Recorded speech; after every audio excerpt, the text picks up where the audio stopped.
নজর রাখবো খেজুরির দিকে। খেজুরিতে বোমাবাজির ঘটনা, সমবায় ভোট ঘিরে উত্তেজনা, বিজেপি প্রার্থীর বাড়িতে বোমাবাজি, অভিযোগ উঠছে তৃণমূলের বিরুদ্ধে।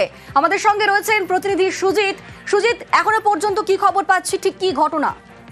দেখো, সমবায় ভোট কিন্তু সেখানেও তুল্যমূল্য লড়াই, এবং লড়াইতে একেবারে সরাসরি লড়াই হচ্ছে এখানে তৃণমূল বনাম বিজেপি। এবং সেখানে আজ যখন ভোট, তখন আজ ভোর রাত থেকে বোমাবাজির অভিযোগ এবং মারাত্মক অভিযোগ উঠছে। এবং সেখানে সমবায়ের প্রার্থী হয়েছেন তিনি বিজেপির বলা যায় যে সমর্থনে, তারই বাড়িতে এবং তার বাড়ির বাইরে ভোর রাত থেকে ব্যাপকভাবে বোমাবাজি করা হয়।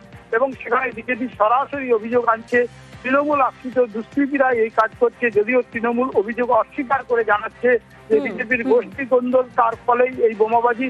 মিলিয়ে খেজুরি আছে, খেজুরিতে সেখানে উত্তপ্ত খেজুরি। বেশ, ধন্যবাদ।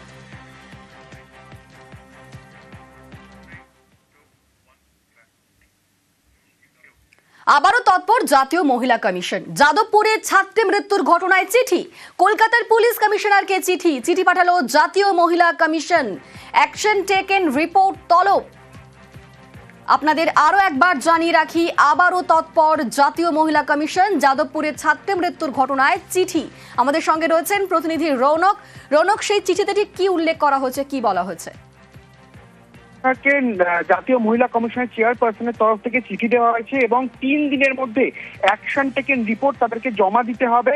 শুধু তাই নয়, কমিশনের তরফ থেকে বলা হয়েছে যে পড়ুয়াদের সুরক্ষায় এই যাদবপুর বিশ্ববিদ্যালয়ে কর্তৃপক্ষের ভূমিকা খতিয়ে দেখতে হবে।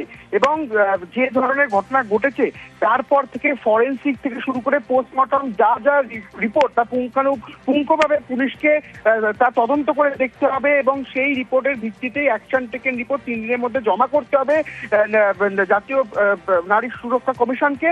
এবং এই যে ঘটনা ঘটেছে তারপর থেকে পুলিশ কি কি পদক্ষেপ নিয়েছে, যে অস্বাভাবিক মৃত্যু মামলা রুজু হয়েছে যেখানে তদন্ত করছে, তদন্ত কোন পথে এগুলো, এছাড়াও যাদবপুর বিশ্ববিদ্যালয়ের কর্তৃপক্ষের এখানে কি ভূমিকা ছিল, কতটা নিরাপত্তা রয়েছে যাদবপুর বিশ্ববিদ্যালয়ে, যে সুরক্ষা প্রদানের কথা বলা হচ্ছে সেই সুরক্ষা কি আদৌ যাদবপুর বিশ্ববিদ্যালয়ের ভেতরে রয়েছে, গোটা বিষয়টি কিন্তু একটা অ্যাকশন টেকিং রিপোর্ট 3 দিনের মধ্যেই পুলিশ কমিশনারকে জমা করতে হবে, এমনটাই কিন্তু জাতীয় মহিলা কমিশনের তরফ থেকে নির্দেশ দেওয়া হয়েছে। বেশ, ধন্যবাদ রৌনক।